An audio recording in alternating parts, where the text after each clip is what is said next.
আসসালামু আলাইকুম। পৃথিবীর যে যে প্রান্ত থেকে দেখছেন শুনছেন সবাইকে শুভেচ্ছা জানাচ্ছি।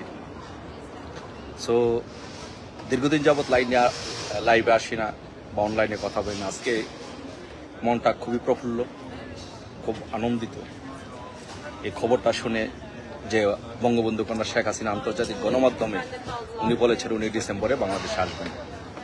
আমাদের সাথে যখন নেত্রীর কথা হতো, বিভিন্ন সময় যখন কথা হতো বিভিন্ন বিষয়ে নেত্রী নির্দেশ দিতেন, বারবার একটি কথা বলতেন যে দেশে যাওয়ার জন্য প্রস্তুতি নাও, দেশে যেতে হবে, দেশে যাওয়ার জন্য প্রস্তুতি নাও, আমি দেশে যাব।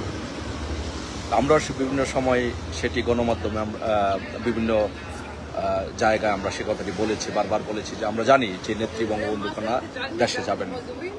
উনি এই দেশের মানুষকে ভালোবাসেন, 111 সেটি প্রমাণ করেছেন।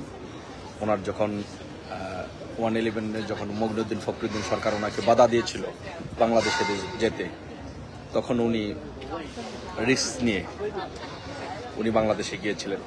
তো উনি বাংলাদেশে যাবেন, উনি মৃত্যুকে পরোয়া করেন না, উনি জেল জুলুম এগুলোকে ভয় করেন না, এগুলো আমরা জানি। বাট কবে যাবেন এটি নিয়ে আসে একটা দোয়াশা ছিল সবার মধ্যে। সবাই প্রশ্ন করছিল যে উনি কবে যাবেন। বিভিন্ন মানুষ আমাদেরকে ফোনও করতো যে নেত্রী আসলে আসবেন, কবে আসবেন। ইনশাল্লাহ সেই দিনটি শুভ দিনটি শুভক্ষণটি ইনশাল্লাহ উনি ঘোষণা করেছেন, ডিসেম্বরে উনি বাংলাদেশে আসবেন ইনশাল্লাহ। ডিসেম্বর আমাদের বিজয়ের মাস।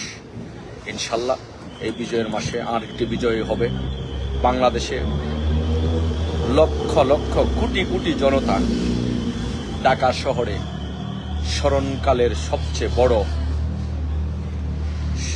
স্মরণকালের উপমহাদেশের সবচেয়ে বড় গণসমাবেশের মাধ্যমে বঙ্গবন্ধু কন্যা শেখ হাসিনাকে প্রত্যাবর্তন ঘটাবে।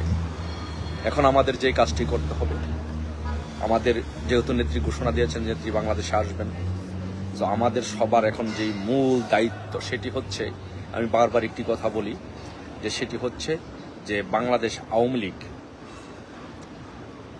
কখনো যদি ঐক্যবদ্ধ থাকে, বাংলাদেশ আওয়ামী লীগকে কেউ হারাতে পারে না, কেউ হারাতে পারবে না। বাংলাদেশ আওয়ামী লীগের মূল সমস্যা হচ্ছে আমাদের নেতাকর্মীরা বিভিন্ন সময় বিভিন্নভাবে দ্বিধা বিভক্ত, আমাদের নেতাকর্মীরা ঐক্যবদ্ধ না।